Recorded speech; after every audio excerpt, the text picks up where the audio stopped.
کمال جوانی میں بہت تیز مزاج اور خود غرض تھا۔ اس نے کبھی اپنے والدین کی باتوں پر دھیان نہیں دیا، ان کی قربانیوں کو نہیں سمجھا اور نہ ہی ان کی خدمت کو ضروری جانا۔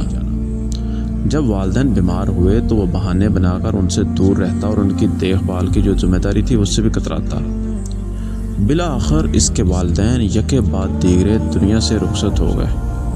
کمال نے رسمی طور پر ان کے جنازوں میں شرکت کی اور تدفین کے بعد اس دنیا میں مگن ہو گیا۔ پھر کچھ سال گزر گئے۔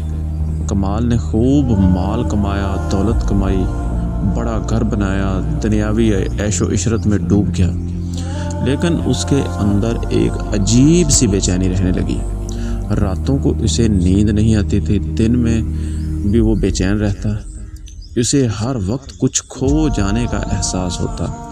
ایک دن وہ شہر سے باہر ایک قدیم قبرستان کے قریب سے گزر رہا تھا تو اچانک اسے اپنے والدینوں کی جو قبریں تھیں ان کا خیال آیا اور سوچنے لگا کہ اتنا عرصہ ہو گیا ہے وہ قبرستان میں نہیں گیا۔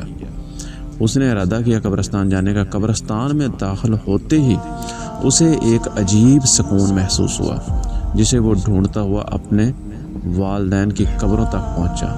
قبریں کچی تھیں، ان پر گھاس پھوس بھی اگ چکی تھی اور وہاں پر بہت ہی زیادہ قبر کے برے حالات تھے۔ کمال کا جو دل تھا وہ پاش پاش ہو گیا۔ اسے اپنے والدین کے ساتھ بتایا ہوا وقت، ان کی دعائیں، ان کی محنت یاد آنے لگی جو انہوں نے اس کی پرورش میں کی تھی۔ اسے یاد آیا کہ کیسے اس کے والدین نے دن رات محنت کر کے اسے اچھی تعلیم دی اور کیسے اس کی ماں اسے ہر وقت فکر میں رہتی تھی کہ میرا بیٹا کہاں ہے۔ اس کی آنکھوں سے آنسو بہہ نکلے۔ اس نے زمین پر بیٹھ کر قبروں کو چھوا اور اسے محسوس ہوا کہ جیسے اس کا ہاتھ نہیں بلکہ اس کی روح اپنے والدین کو چھو رہی ہے۔ اسی اثناء میں ایک بزرگ شخص اس کے قریب آیا اور پوچھا، بیٹا کیا پریشانی ہے؟ کمال نے روتے ہوئے کہا، بابا جی یہ میرے ماں باپ کی قبریں ہیں، میں نے زندگی میں ان کی قدر نہیں کی اور آج وہ دنیا میں نہیں رہے تو مجھے احساس ہو رہا ہے کہ میں نے بہت کچھ کھو دیا ہے اور یہ بے چینی، یہ پچھتاوا مجھے اندر سے کھا رہا ہے۔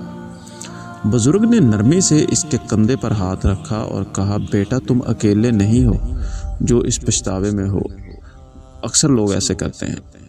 والدین اللہ کی سب سے بڑی نعمت ہے، ان کی موجودگی میں شاید ہم اس کی قدر و قیمت نہیں پہچانتے، لیکن جب وہ چلے جاتے ہیں تو ان کی جگہ خالی جو ہوتی ہے وہ کبھی نہیں بھرتی۔ اب تم ان کے لیے دعا کرو، ان کے لیے نیک کاموں کو جاری رکھو، یہی تمہارے لیے صدقہ ہے۔ کمال نے سر اٹھا کر بزرگ کی طرف دیکھا۔